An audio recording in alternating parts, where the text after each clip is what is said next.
नमस्कार, मैं हूं आपके साथ प्रिया तिवारी और आप देख रहे हैं केकेडी न्यूज। शुरुआत करते हैं खबरों की। जनपद जालौन के कालपी यमुना पुल से एक महिला ने कूदकर अपनी आत्महत्या कर ली। स्थानीय लोगों और राहगीरों ने महिला को छलांग लगाते देखकर पुलिस को सूचना दी। वहीं सूचना मिलने पर स्थानीय पुलिस मौके पर पहुंची और शव को कब्जे में लेकर पोस्टमार्टम के लिए भेज दिया है।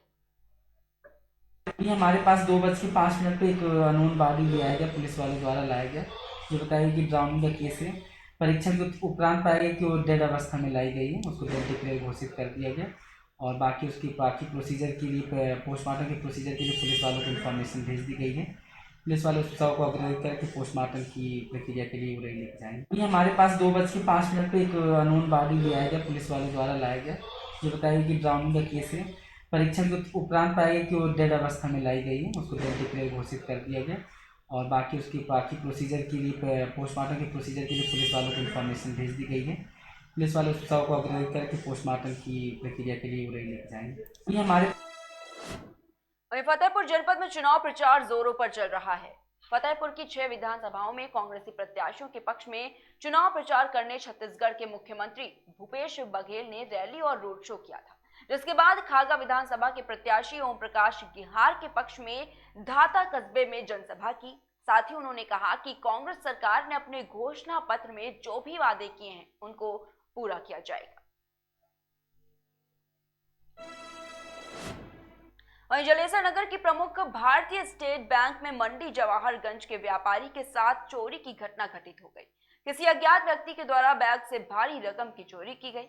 बताया जा रहा है कि बैंक में पैसा जमा करने व्यापारी का पुत्र गया था, जहां ये घटना घटित हो गई। वहीं व्यापारी के द्वारा घटना के संबंध में एक तहरीर कोतवाली पुलिस को भी दी गई है। मेरा लड़का 5 लाख रुपए अपने करेंट अकाउंट में जमा करने गया था और जो है उसका बैग में रख के ले गया था। बैग कंधे में टंग रहा था। किसी ने पीछे से बैग की चेन खोलकर उसमें से 2 गड्डी निकाल ली, जिसमें 2-2 हज़ार के 67 नोट थे और एक गड्डी 50 हज़ार की थी। 1,84,000 रुपये उसने निकाल लिए थे। सीसीटीवी फुटेज में वो पीछे वाले गेट से गया था, उधर सीसीटीवी कैमरा था नहीं और जानकारी कोई लग नहीं पाई है। क्या कोई तहरीर वगैरह दी है थाने में? तहरीर अभी नहीं दी है, अब देख रहे थे, उसमें सीसीटीवी वगैरह देखा था। गलत हो गई। वहीं लखीमपुर किसान आंदोलन में शहीद हुए किसान गुरविंदर सिंह की मां उस वक्त फूट फूट कर रोने लगी जब टीवी पर आरोपी आशीष मिश्रा को जेल से बाहर होने की खबर देखी। बता दें कि लखीमपुर किसान कांड में गुरविंदर सिंह की गाड़ी के नीचे आकर मौत हुई थी। जमानत हो गई है और किसी की तो जमानत इस इलेक्शन में हो नहीं रही है, तो उसकी जमानत कैसे हो गई है? क्या लगता है अब न्याय मिलेगा या न्याय अब क्या मिलेगा? उनका राज है, कोई न्याय नहीं। हमारे साथ बेन्याय हो रहा है। कोर्ट के ऊपर कोई भरोसा है? अदालत कोई कोर्ट पे भरोसा नहीं। कोर्ट ने आज कैसे जमानत उसको दे दी है? क्या कोई षड्यंत्र रचा गया जमानत? कुछ नहीं सर, पता नहीं सब कैसे फाइल दब गई है, पता नहीं हमको कोई इसके बारे में क्या हो रहा है। जमानत पर आपने अपने वकील से बात की? सब कुछ हुआ है। क्या कह रहे हैं वकील साहब, क्या कह रहे हैं? अब पता नहीं सर, क्या बताएं। अब गए हैं, घर पे नहीं है सरदार, अब गए हैं। अब पूरी बात तो हमको मालूम नहीं है, लेकिन सरकार से हम बहुत। वहीं जलेसर गणेशपुर में नकुआ मंडल के गांव में भाजपा का डोर टू डोर अभियान जारी है। भारतीय जनता पार्टी के विधायक संजीव दिवाकर जनता से घर घर जाकर वोट की अपील कर रहे हैं।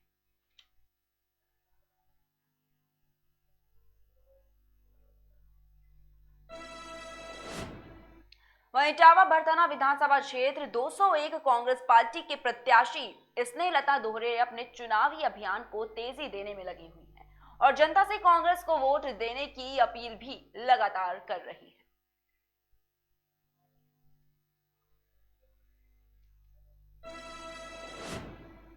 खबर कन्नौज से है, जहां जिले में खुलेआम आचार संहिता की धज्जियां उड़ाई जा रही हैं। कन्नौज के डिग्री कॉलेज में छात्र छात्राओं को स्मार्टफोन बांटे गए। बता दें कि एसडीएम की मौजूदगी में स्मार्टफोन वितरण का कार्यक्रम हुआ था, जहां बिना मास्क भीड़ देखने को मिली। साथ ही साथ जैसे ही मीडिया को देखा तो एसडीएम साहब तुरंत वहां से गायब हो गए, ताकि उन्हें मीडिया के किसी भी सवाल का जवाब ना देना पड़े। डिग्री कॉलेज में बच्चों को टेबलेट बांटे जा रहे हैं, ऐसे में क्या लगता है और क्या कार्रवाई अभी चाहिए? मुझे सूचना मिली, उसी सूचना पे मैं यहाँ आया। दरअसल अभी एसडीएम साहब से बात हुई, एसडीएम साहब कह रहे ये शासन की तरफ पूर्व योजित है। अरे पूर्व योजित है, लेकिन शासन की तरफ से मिल रहे हैं स्मार्टफोन। आचार संहिता लागू हो गई, शासन का कोई भी पुरस्कार किसी को नहीं दिया जा सकता, लेकिन शासन बिल्कुल भारतीय जनता पार्टी की पिछलग्गों और बिल्कुल सहयोगी बन के काम कर रहा है। ये केवल हम लोगों को हैरान और परेशान करने की वजह से कि हम लोग कतई कहीं पे किसी पे अपना वोट ना मांग पाए, इस वजह से ऐसा काम हो रहा है। अरे एक बात बताओ कि मैं तो कह रहा हूं, अगर इस टाइम पे तुम्हें यही करना था तो 18 साल से कम उम्र की बच्चियां हैं, बच्चे हैं, उनको आप बांट देते पहले। डिग्री कॉलेज में क्यों बांट रहे हो? क्योंकि वो सब वोटर हो चुके हैं, सब 18 साल से ऊपर हैं। तो क्या लगता है आचार संहिता की जो उल्लंघन क्या है? टोटल उल्लंघन हो रहा है। चुनाव आयोग को इस पर तत्काल कार्रवाई करनी चाहिए। कहाँ का मामला है ये? वहीं अगली खबर जौनपुर से है, जहां पर शराबी का हाई वोल्टेज ड्रामा देखने को मिला है। आपको बता दें कि उसने ये ड्रामा पत्नी से 100 रुपए ना मिलने पर किया, जिसके बाद शराबी युवक ने बिजली के पोल पर चढ़कर खूब ड्रामा किया। साथ ही साथ बता दें कि जफराबाद पुलिस चौकी के सामने घंटों ये ड्रामा चलता रहा। शराबी युवक लगातार ये ड्रामा करता रहा। वहीं मौके पर पहुंची पुलिस समझा बुझाकर शराबी युवक को नीचे उतारी।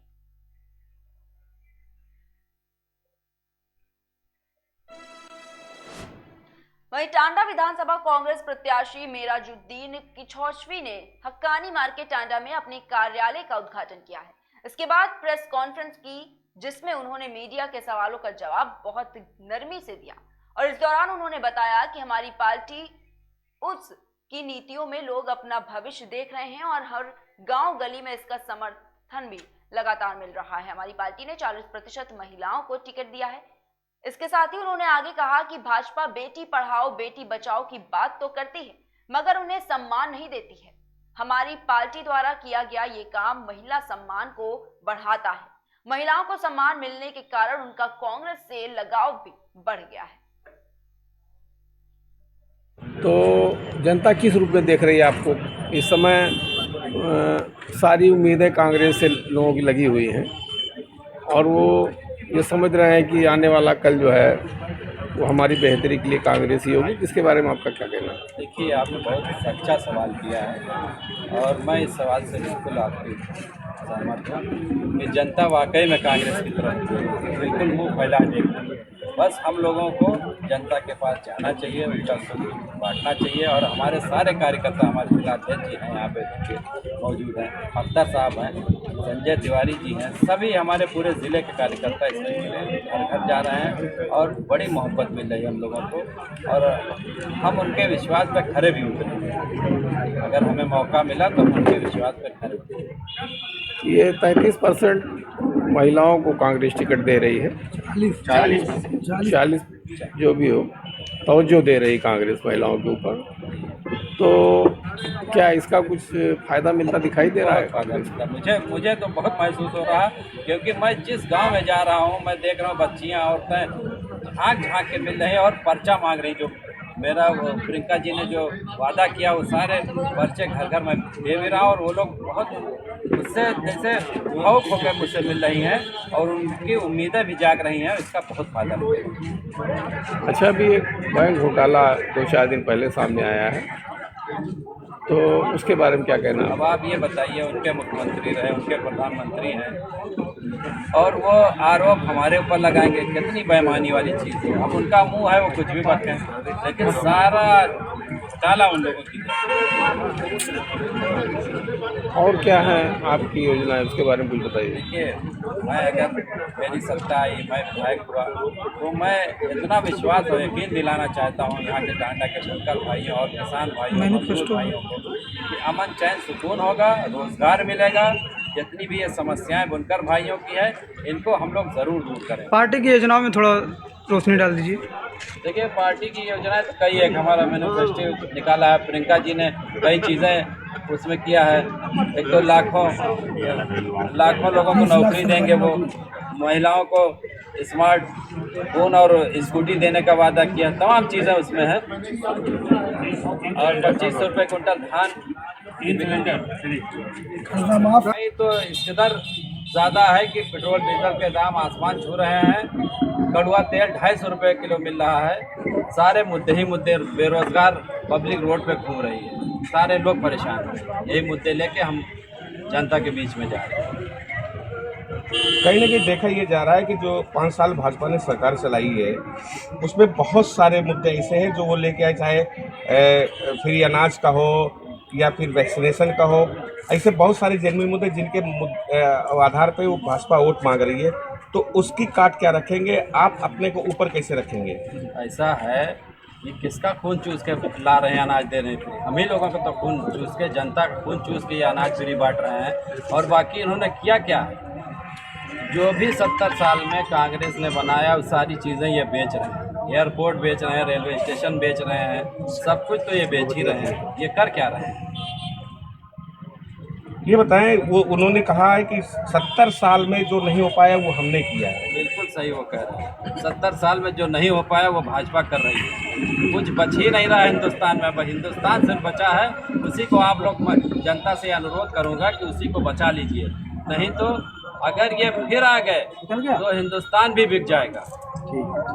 अगर जनता आपको ताज पहनाती है तो सबसे पहला प्रायोरिटी क्या होगी आपकी? देखिए, हमारी प्रायोरिटी ये होगी कि अमन, चैन, सुकून, हिंदुस्तान जैसा हिंदू मुसलमान सबका मिल के ये मुल्क है, अमन चैन का मुल्क है। सुकून से लोग रहें और बेरोज़गारी, नौकरियां, जैसे प्रियंका गांधी जी जो कह रही हैं कि हम महिलाओं को भी 40% उन्होंने टिकट भी दिया है और नौकरियों में भागीदारी देंगी। और जनता को जो परेशानियां हो रही हैं वो सारी चीज़ें हम लोग दूर करेंगे अगर हमारी सत्ता आई तो। सबसे बड़ी चीज़ बुनकर बहुल क्षेत्र है टांडा हमारा, बुनकर बहुत परेशान है। जब से कांग्रेस सरकार गई है ना तो कोई डिपो खुला, ना इनका माल सही रेट से खरीदा जा रहा है। बिजली से त्रस्त है, मीटर इतना बिल ले रहा है, डकैती डाले हुए हैं। अरे उसके मतलब घरों के मैं बता रहा हूँ बिल 8-8 हज़ार रुपये के घर का आ रहा है, जहाँ 250-300 रुपये पड़ता था। तो ये सारी बेईमानी वाली चीज़ें अगर कांग्रेस सत्ता में आए तो सब दूर की जाए। टांडा में किस पार्टी से आप अपनी लड़ाई मान रहे हैं? किस पार्टी से? मुझसे ही सारी पार्टी लड़ रही है। आज आप देखिए, मैं रहने वाला किछौछा का हूँ, उस कोने पे आखिरी गांव, वहाँ से लेके हर गांव में आप ईमानदारी से पता करिए तो मेरे साथ हिंदू, मुसलमान, सिख, ईसाई सब लोग मेरे साथ हैं और कंधे से कंधा मिला के चल रहे हैं। और मुझे इतनी मोहब्बत मिल रही है कि जिससे लग रहा है कि मैं उनके दिल दिमाग में ये है कि मैं आने वाला कांग्रेस भविष्य है। योगी आदित्यनाथ जी ने कहा है कि कांग्रेस में भाई बहन में आपस में घमासान चल रहा है। अरे योगी आदित्यनाथ तो कुछ भी कहें, उनकी ज़बान है, उसको तो हम रोक नहीं सकते। कुछ भी उल्टा सीधा बकते रहते हैं, लेकिन अपनी बकने वाला काम चलेगा। गुजरात में एक बड़ा सवाल है। गुजरात में आज तक का सबसे बड़ा बैंक घोटाले में FIR दर्ज, इसमें 28,000 करोड़ का घोटाला हुआ है।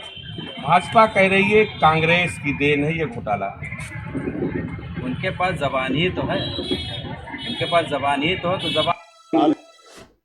वहीं खबर मऊरानी से है, जहां पर घनश्याम गोरी ने मऊरानीपुर के शिवगंज, पुरानी मऊ, गोपालगंज सहित नगर में भ्रमण किया और इस दौरान उन्होंने कहा कि अगर मऊरानीपुर की जनता हम पर भरोसा करती है तो सबसे पहले स्वास्थ्य, शिक्षा और वोटर पेंशन पर जोर दिया जाएगा। साथ ही साथ उन्होंने कहा कि जनता के बीच रहकर जनता की सेवा की जाएगी। मेरा मुद्दा है, पहला मुद्दा है वोटर पेंशन लागू करो वरना कुर्सी खाली करो। शिक्षा, चिकित्सा निःशुल्क करो। विधायक निधि, सांसद निधि बंद करो। नहीं, आप चुनाव जीतने के बाद क्या लोगों को सुविधाएं देंगे? पहला मुद्दा मैंने बताया ना, वोटर पेंशन का। वोटर पेंशन आज इस देश की सबसे पहली आवश्यकता हो गई, क्योंकि बुंदेलखंड में कम से कम 20 लोग आत्महत्या कर रहे हैं भूख प्यास से, और कम से कम 20 लोग 25 लोग आत्महत्या करते हैं कर्ज लोन के चक्कर में। किसान आत्महत्या कर रहा है, उसकी कोई व्यवस्था नहीं हो रही है। इससे पहले राजा के रजवाड़े होते थे, रानी के पेट से राजा पैदा होता था। राजा कम से कम सुबह नहीं तो शाम नहीं तो दोपहर एक बार रियासत का चक्कर लेता था और देखता था कि मेरी रियासत में अगर कोई भूखा सो रहा तो खाना बेचता था, उगा है तो कपड़े, और उगा सो रहा तो उसको कंबल डालता था। इन्होंने तो कंबल भी खींच लिया, कपड़े भी खींच लिए और भूख की थाली भी खींच ली। अब जब भोजन ही नहीं मिलेगा आदमी को तो क्या करेगा। इसलिए वोटर पेंशन एक ऐसा मूल मंत्र है, उससे सर्व समाज के लिए व्यवस्था है। आज हर समाज में गरीब आदमियों की व्यवस्थाएं खराब हो चुकी हैं। यहाँ विधानसभा में सुखनई नदी का मुद्दा है, जिला बनाने का मुद्दा है। मैंने पहले कह चुका हूँ जिला का तो नहीं कि संबंध में आपको क्या कहना है? मैं पहले कह चुका हूँ, मेरा मीडिया में आ चुका है, पेपर में भी आ चुका है मेरा कि मैं जिला बनाने के लिए कटिबद्ध हूँ और मुझे मौका मिलता है तो पहला मुद्दा मेरा जिला बनाने का भी होगा। विधानसभा में पहला क्वेश्चन मेरा इसका होगा कि भाई जिला बनाया मऊरानीपुर को और वोटर पेंशन लागू कराएं, शिक्षा चिकित्सा निःशुल्क कराएं। और ये सुखनई नदी गंदी डली है, इसकी सफाई के लिए होगा, उसका सिस्टम बनाया जाएगा कि उसमें कचरा ना जाए, ऊपर से नीचे तक कोई भी कचरा फेंकने की आवश्यकता ना, पर उसकी बाउंड्री वाल की जाएगी। कुछ ना कुछ व्यवस्था तो करना ही पड़ेगी ना, तभी तो जाके सुखनई नदी सही रहेगी, साफ रहेगा पानी। मऊरानीपुर विधानसभा में आप अपने चुनाव चिन्ह को जन जन तक किस प्रकार से पहुंचा रहे हैं? एक तो मैं मीडिया के माध्यम से जा रहा है, दूसरा सोशल मीडिया के माध्यम से जा रहा है, और पिछले कई वर्षों से मैं यहाँ आ जा रहा हूँ तो उससे मेरा हैंडबिल भी चलता है, पार्टी की विचारधारा भी है, पार्टी का प्रपोजल है उसको भी देता हूँ, अपना आईडी कार्ड है उससे भी देता।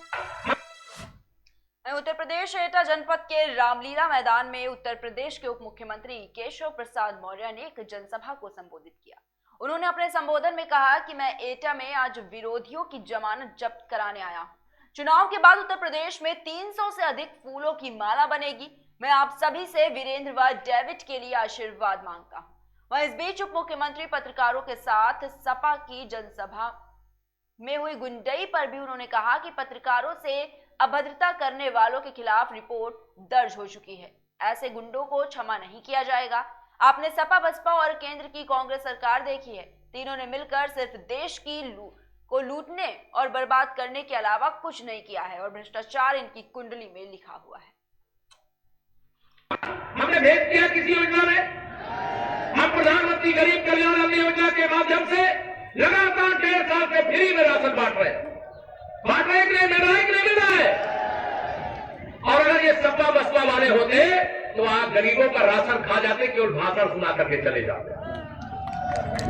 मैं आप सबको यहां पर ये कहने के लिए आया हूं, ये भारतीय जनता पार्टी की सरकार ने कोई नोट नहीं छापा है। जो बेईमानी करते थे उसको बंद किया है और माननीय प्रधानमंत्री जी ने कहा था कि न मैं खाऊंगा न खाने दूंगा, और जिनने खाया है उससे वसूल करके मैं गरीबों के, किसानों के, मजदूरों के चरणों में डाल देने का काम करूंगा। अभी 2017 से 2022 तक आपने उत्तर प्रदेश के आदरणीय योगी आदित्यनाथ जी के नेतृत्व में हमारी सरकार को देखा है कि हमारा वही सब है जो साइकिल और पंजा और हाथी की सोचते हैं, लेकिन आज उनको लगा कि जिन्होंने हमसे वोट लिया था उन्होंने हमारे लिए कभी कुछ नहीं किया है तो केवल मोदी जी और योगी जी के नेतृत्व वाली भारतीय जनता पार्टी की सरकार ने। इसे सबके पास जाओ, कमल के लिए वोट मांगो। आज से यही चारों लोग, मैं ही नहीं, राजू भैया ही नहीं, आज से आप सब भारतीय जनता पार्टी के प्रत्याशी हो, सब भाजपा के प्रत्याशी हो। अपने बूथ को, अपने पोलिंग स्टेशन को, अपनी विधानसभा मान करके कमल खिलाओ, भाजपा को जिताओ। यही प्रार्थना करते हुए आप सबसे निवेदन करूं, एक बार मेरे साथ दोनों हाथ उठा करके बोलिए जय श्री राम, भारत माता की वंदे। ये ध्यान रखना, 10 मार्च के बाद पहले जो मंदिर नहीं जाते थे, केवल रोजा इफ्तार की पार्टियां करते थे ना, आजकल मंदिर जाने लगे कि नहीं? जाते हैं कि नहीं बताओ? आप 10 मार्च को कमल खिलने दीजिए। ये सारे नेता जब मंच पे आएंगे ना, बोलेंगे जय श्री राम, भारत माता की जय। इस सपा रूपी, बसपा रूपी, कांग्रेस रूपी बीमारी का सदा सदा के लिए इलाज करने के लिए आप भी कमल के फूल का टीका लगा दीजिए, बटन दबा दीजिए और लोगों से दबा दीजिए। फिर कभी किसी टीके का विरोध समाजवादी पार्टी की आने वाली 1000 पुस्तें भी नहीं करने का साहस कर पाएंगे। इसे जो ताकत आपके हाथ में, उस ताकत को दिखाइए। हमारी सरकार की दूसरी पारी में और भी कई बड़े काम होने वाली होली आने वाली है। अभी सरकार ने फैसला किया हम दूसरी पारी में क्या करेंगे, तो हम दूसरी पारी में पेंशन बढ़ाने के अलावा मुफ्त में नलकूप की सिंचाई का बिल सरकार के द्वारा अदा करने के अलावा जो हमारी बेटियों का विवाह होता है ना, सुमंगला योजना में जो 15,000 दिया जाता था अब वो 25,000 कर दिया गया। और जो बेटियों का विवाह 51,000 रुपया में जो विवाह के लिए दिया जाता था वो अब 1 लाख रुपया देने का काम किया जाएगा। जो आपको गैस का कनेक्शन प्रधानमंत्री उज्ज्वला योजना के अंतर्गत गरीबों को भी मिला है। 20 तारीख को मतदान होना है, लेकिन जब मैं मंच पे यहां आया तो मैं समाजवादी पार्टी की सभा के स्थान पर जो गुंडागर्दी हुई उसे सुनकर के हैरान रह गया। श्री अखिलेश यादव कहते हैं कि नई सपा है। अरे श्री अखिलेश यादव जी, ये नई सपा नहीं, ये वही सपा है जिससे जनता खपा थी और आज भी खपा है। जिस सपा में गुंडे थे और आज भी गुंडे छिपे बैठे। हाँ, जिस पार्टी में गुंडों और अपराधियों को संरक्षण था उसे आज भी आप संरक्षण देने की कोशिश कर रहे हो। इसलिए आज इस मंच से मैं कहना चाहता हूं, जब समाजवादी पार्टी को समाजवादी पार्टी बनाने की अपील किया हूं तो उसका एकमात्र कारण है कि अगर समाजवादी पार्टी रहेगी तो अपराधियों का अंत नहीं हो सकता है। और समाजवादी अपराधी जो आते हैं कहां से आते हैं? मैं कहता हूं समाजवादी पार्टी अपराधियों को, माफियाओं को, दंगाइयों को पैदा करने की फैक्ट्री है, फैक्ट्री। इसे समाप्त किया जाना जरूरी है। आने वाली 20 तारीख को मतदान होना है और मैं आपको बता रहा हूं अभी यहां से मैं करहाली जा रहा हूं जहां श्री अखिलेश यादव जी लड़ रहे हैं। आज मैं आपको यहां बता के जा रहा हूं साइकिल पंचर हो चुकी है, केवल वोट पड़ना बाकी है। 10 तारीख को गिनती होना बाकी है और 10 तारीख को सपा समाजवादी पार्टी ही नहीं। वहीं रामपुर के ज्वालानगर में सुधा यादव की शादी 1.5 वर्ष पूर्व सुरेश यादव के साथ हुई थी। शादी में प्रार्थी ने अपनी हैसियत के अनुसार काफी दान दहेज दिया था, लेकिन प्रार्थी की पुत्री सुधा यादव के पति सुरेश यादव और परिवार के लोग दहेज से खुश नहीं थे, जिसके बाद उन्होंने लड़की वालों पर भारी डिमांड रख दी, जिसके बाद पति समेत सभी घर वाले युवती को परेशान करने लगे। और कल एक अज्ञात व्यक्ति ने फोन पर युवती के पिता को जानकारी दी कि ससुराल वालों ने उनकी बेटी की हत्या कर दी। वहीं प्रार्थी अपने परिवार वालों को लेकर बेटी सुधा यादव के घर पहुंचा तो देखा कि सुधा यादव चारपाई पर मृत पड़ी थी और उसके ससुराल वाले सब गायब थे। प्रार्थी की पुत्री सुधा यादव को उसके पति सुरेश यादव, जेठ राजकुमार यादव समेत एनी पर दहेज की खातिर हत्या की रिपोर्ट लिखवाने थाने पहुंचे और कार्रवाई की मांग की। लड़की का नाम क्या है? लड़की का नाम क्या है? सुधा। और उसके पति का क्या नाम है? सुरेश। तो ये लड़की आपकी कैसे मर गई और आपको कैसे पता चला? फोन करे जी जी, एक मिनट आप बताइए। सवेरे से गए ससुरारिया सब जी जी, जेठ गए, देवर गए, ये तो हम जानते ना, भनेज गए, नंदा गए। ठीक ठीक, बड़ी भी नंद गई, उनके लड़का भी गए, जो इन्हीं को पाट लो ससुरारियन को। अच्छा, मैंने जब तो ना रुकना चाह रही हो तुम थोड़े दिन को। अच्छा, लड़की ने फांसी खुद लगाई है क्या? इन्होंने लगवाई है, खुद किसने लगवाई है फांसी? नाम बताइए। मीरा, पूनम और राजकुमार। अरे गाड़ी के नाम का गई लगा जो फांसी सब लगा। तो इसमें कितने लोग शामिल हैं? इसमें कितने लोग शामिल हैं? 4 भैया। 4 भैया, नाम क्या क्या है? एक सूरज, एक राजकुमार, हाँ, एक पता नहीं उनके नाम की पता नहीं। तो ये फांसी क्यों लगाई है इसे? फांसी लगा के मैं पता होगा सर क्यों लगाई है। तो किस बात के पीछे? शादी को कितना टाइम हो गया था आपकी लड़की? 2 साल हो गए। कोई बच्चा है उसका? लड़की 6 महीने की। कितने वर्ष की? 1 साल को 5 महीना की। 5 महीने की है। तो इस बात को लेके काफी कोई पीछे दंगा हुआ जो कभी आपको पता? हमने समझा दी। किस बात को लेकर हुआ था? किस बात को लेकर हुआ? लेकर हमें ना पता। यहाँ से अगर आप जगह है सवेरे गए पंचायत लेकर बोले तुम्हारी लड़की यहाँ पे 8वें दिन आने के लिए कहती है तो उसका चक्कर ऊपर चलेगा। चक्कर केस चलेगा। अच्छा, बदनाम कर रहे थे लड़की? किस क्यों बदनाम कर रहे थे? पैसा भी हमारे पास बहुत है। घर जा सकते हो भाई, हम तो गरीब आदमी है, हमारे पास कुछ भी नहीं है सर। तो पैसा मांग रहे थे आपसे? हमारे पास कुछ भी नहीं है ना, कि हम कोर्ट कचहरी से सामने बैठ लेंगे। अच्छा सर हम ये कह रहे हैं कि कोर्ट कचहरी से सामने बैठ लेंगे। इनके पास पैसा है, वो हमारे पास, हम हाथ जोड़ के प्रार्थना कर रहे हैं, हमारे पास कोई पैसा नहीं बेकार है। और बाद में इन्हें दहेज जो भी मांगा वो भी दिया।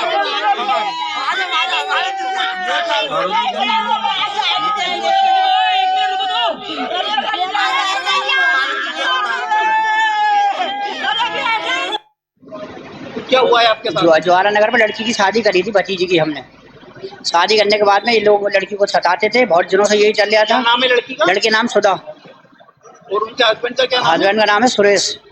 क्या हुआ है? ये लोग मतलब उस लड़की का टेंटुआ देखे और इन लड़कियों ने मार दी, और कोई सूचना दी थी हम लोगों को, पड़ोसियों ने हमें सूचना दी है।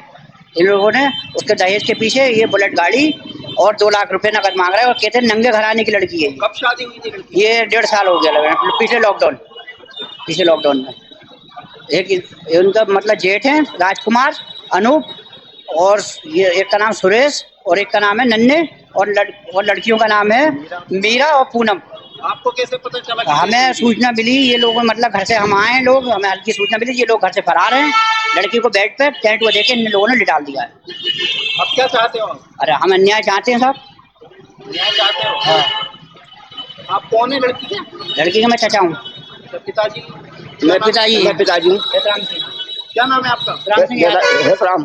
क्या पहले भी कोई लड़ाई झगड़ा होता था? ना, लड़ाई झगड़ा होता था। ये ड्रामा करते थे वो लोग, लड़की को ले जाते थे। हम साहब अपनी लड़की को डांटते थे, जब भी आते लड़की को गलती मानी थी, हर बार हमने अपनी गलती मानी थी। एक बार नहीं 1000 बार हमने समझाया था, हमने हर जगह हमने सोचा हमारी गलती है, चलो खत्म करो, फिर भी ये लोग नहीं माने थे।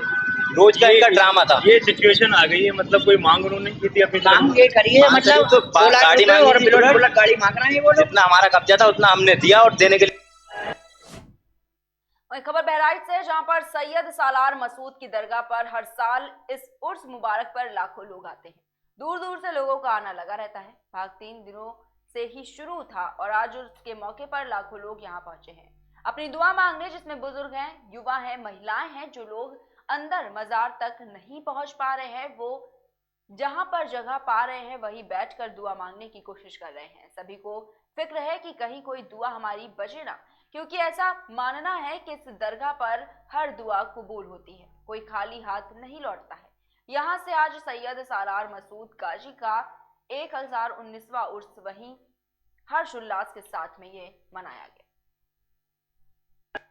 जी दोस्तों, इस वक्त आपका बहुत बहुत स्वागत है KKD न्यूज़ में। मैं हूं अजमल शाह। इस वक्त हम मौजूद हैं सैयद सालार मसूद गाजी रहमतुल्लाह अलैह की धरती पर, जो कि बहराइच शरीफ के नाम से मशहूर है। इस वक्त आज उनका उर्स मुबारक मनाया जा रहा है। आज सैयद सालार मसूद गाजी रहमतुल्लाह अलैह की दरगाह पर हम पहुँचे हैं, KKD न्यूज़ पहुँचा है। आपको जैसे कि जानकारी मैं दे दूँ, सैयद सालार मसूद गाजी रहमतुल्लाह अलैह की दरगाह सभी धर्मों के प्रतीक है। यहाँ पर सभी के धर्म के मानने वाले आते हैं, अपनी आस्था रखते हैं, अपनी तमन्नाओं को यहाँ पर रखते हैं, और ऐसा मानना है कि यहाँ पर अपनी तमन्नाओं को रखने से सारी मुरादें पूरी होती हैं। जैसा कि जनसैलाब आप देख सकते हैं किस तरह से लोगों का यहाँ पर हुजूम लग चुका है। कई दिनों से यहाँ पर लोगों का आना जाना शुरू है। मीडिया कर्मी का जमावड़ा है, पुलिसकर्मी मुस्तैद हैं। आप देख सकते हैं, कैमरामैन से मैं दिखाना चाहूँगा, आगे दरगाह, आगे मज़ार है। हम दरगाह की 4 दीवारी के अंदर खड़े हैं, जो कि कई एकड़ में है। और आप देख सकते हैं कि जहाँ पर एक लंबी कतार आपको दिख रही होगी, जो कि मज़ार तक जाने के लिए जो परेशान हैं, अपनी चादर पेश करना चाहते हैं, कोई अपनी तमन्नाओं को रखना चाहता है, दुआएं मांग रहे हैं। फिर भी अगर जो लोग नहीं पहुँच पा रहे हैं, जो बुज़ुर्ग हैं, जो महिलाएं हैं जो नहीं पहुँच पा रही हैं, सामने आप देख सकते हैं वो लोग यहीं बैठकर अपनी दुआओं को मांग रही हैं, अपनी दुआओं को। और भी लोग यहाँ दूर दूर से लोग यहाँ पर मौजूद हैं। जानना चाहेंगे कि कहाँ से आए हैं। आपका नाम? अब्दुल अजीज़। हर साल यहाँ पर आते हैं आप? नहीं, कभी कभी आते हैं। अच्छा, क्या लगता है कि हर साल की तरह उसी तरह उर्स मुबारक मनाया जा रहा है? नहीं, 2 साल से तो इस साल बेहतर है। 2 साल से इस साल बेहतर है। 2 साल से इस साल बेहतर है। इसी तादाद में लोग रहते हैं? इससे भी ज़्यादा रहते हैं जी। अभी भी कुछ कम है? कम है, हाँ। और भी लोग यहाँ पर मौजूद, यहाँ पर हाफिज जी मौजूद हैं। क्या नाम है आपका? मोहम्मद मुनीर रजा। सामने मुनीर रजा साहब। क्या लगता है आपको कि हर साल से बेहतर हो रहा है या कुछ कमी है? अभी भी कमी है इसमें। अच्छा, अभी भी कमी है। यहाँ पर जनसैलाब उमड़ा पड़ा है, उसके बाद भी। इसमें कहाँ रहते हैं आप? लखीमपुर खीरी। लखीमपुर से आप आए हैं। आप देख सकते हैं, जैसा भी अभी ने बताया कि सभी धर्मों का प्रतीक है और लोग कहाँ कहाँ से आ रहे हैं, इसका हमें खुद भी अंदाज़ा नहीं लोग कहाँ कहाँ से आ सकते हैं। तो ऐसे में आपको क्या लगता है कि जिस हिसाब से आज हो रहा है अभी भी और सालों के मुकाबले कमी है? कमी है, फिर भी यहाँ पर अभी उम्मीद है कि और लोग आ सकते हैं? नहीं मुश्किल है, क्योंकि जो लोग जो है बीमारी के जरिए से लोग घर से मना रहे हैं। अच्छा, उस समय होता क्या है? उसमें लोग जो है चादर पेश करते हैं और अपनी दुआओं को जो है सामने हाजिर करते हैं। आप कहाँ से हैं? जी मैं बाराबंकी से हूँ। बाराबंकी से आप आए हैं? सिर्फ ये उर्स के लिए आए हैं? जी उर्स के लिए आया हूँ। क्या आपने दुआएं मांगी? जी बिल्कुल, जब इसीलिए ज़ायरीन आते हैं दुआएं अपनी तमान्नाएं पेश करने। अच्छा, आपको अंदाजा है कहाँ कहाँ से लोग आते होंगे? अरे ये तो नहीं बता सकता हूँ, लेकिन मैं ये इतना बता सकता हूँ कि विदेशों के आते हैं। जी। और भी युवा लोग यहाँ मौजूद हैं जो कि दूर दूर से आए हैं यहाँ पर। क्या नाम है आपका? उस्मान भाई, क्या लगता है कि कहाँ कहाँ से लोग आते होंगे? हमें नहीं अंदाजा नहीं है, बाहर से बहुत दूर दूर से लोग। कहाँ से आए हैं आप? हम लुधियाना से। लुधियाना से आए हैं? ओहो, लुधियाना से आए हैं सिर्फ एक सैयद सालार मसूद गाजी रहमतुल्लाह अलैह की दरगाह पर एक दुआ मांगने, जो कि आपको पहले ही बताया कि हर आदमी यहाँ पर दुआ मांगता है और ऐसा मानना है कि यहाँ पर दुआएं कबूल होती हैं। और भी यहाँ पर लोग मौजूद हैं। आपका नाम? मेरा नाम सब्बू खान है। सब्बू भाई, क्या लगता है कि अभी कमी है? नहीं, कोई कमी। हर साल से तो अच्छा है। इस साल हर साल से मतलब अलग अलग लोग हैं जो पिछले साल आए थे, जो हर साल लगातार आते हैं, उनका कहना है कि अभी कुछ कमी है। लेकिन फिर भी 2 साल से जिस हिसाब से कोरोना ने ज़ायरीनों के पैर में बेड़ियां डाली हुई थी, उस हिसाब से अगर देखा जाए तो 2 साल से बेहतर है। जी बेहतर है। और भी लोग यहाँ पर मौजूद हैं, लेकिन सबकी ज़ुबान पर इस वक्त जिक्र और फिक्र है कि किस तरह से सैयद सालार मसूद गाजी रहमतुल्लाह अलैह की आए हैं दरगाह पर, तो कोई दुआ छूटी न रह जाए, अधूरी न रह जाए। किसी तरह से अपनी दुआओं को यहाँ पर मांग रहे हैं। लाखों की तादाद में यहाँ पर लोग मौजूद हैं, सैकड़ों की तादाद में महिलाएं मौजूद हैं। महिलाएं अपना दुआओं में जुटी हुई हैं। और आपको जैसा बता दें, इसी के कुछ ही महीनों बाद, कुछ ही दिनों बाद यहाँ मेला एक लगता है, जो कि मेला 1 महीना चलता है और लगभग वहाँ पर अब हम देश की क्या करें, विदेशों से लोग आते हैं उस मेला में शामिल होते हैं और उस मेला में एक बर्थडे भी मनाया जाता है और चौथी भी होती है। कई तरह के ऐसे रस्म रहती है जिसकी अदायगी होती है। तो बहराइच से केकेडी न्यूज़ के लिए अजमल शाह। देखते रहिए सैयद सालार मसूद गाजी रहमतुल्लाह अलैह की दरगाह से लाइव टेलीकास्ट केकेडी न्यूज़ पर। डिस्ट्रिक्ट फुटबॉल एसोसिएशन के तत्वाधान में इंदिरा स्टेडियम में विगत 3 दिनों से खेली जा रही जिला फुटबॉल लीग का आज फाइनल मुकाबला खेला गया। समापन के अवसर पर मुख्य अतिथि के रूप में डॉक्टर विकास मिश्र मौजूद रहे। विशिष्ट अतिथि के रूप में अजय सिंह, अन्नू और सुनील राय और डॉक्टर जितेंद्र सिंह भी मौजूद रहे। वहीं मुख्य अतिथि ने खिलाड़ियों का उत्साह वर्धन करते हुए कहा कि ऐसे लीग खेलने से खिलाड़ी अपने जिले व देश का नाम रोशन करता है। फाइनल में पहुंची दोनों ही टीमों ने बहुत ही शानदार प्रदर्शन किया।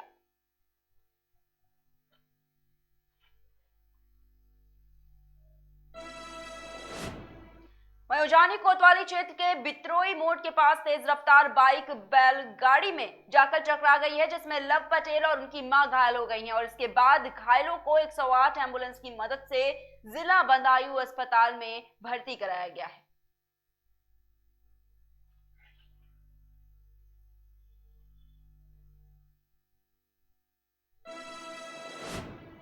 फिलहाल के बुलेटिन में इतना ही। देश और दुनिया की तमाम बड़ी खबरों को देखने के लिए देखते रहिए केकेडी न्यूज़।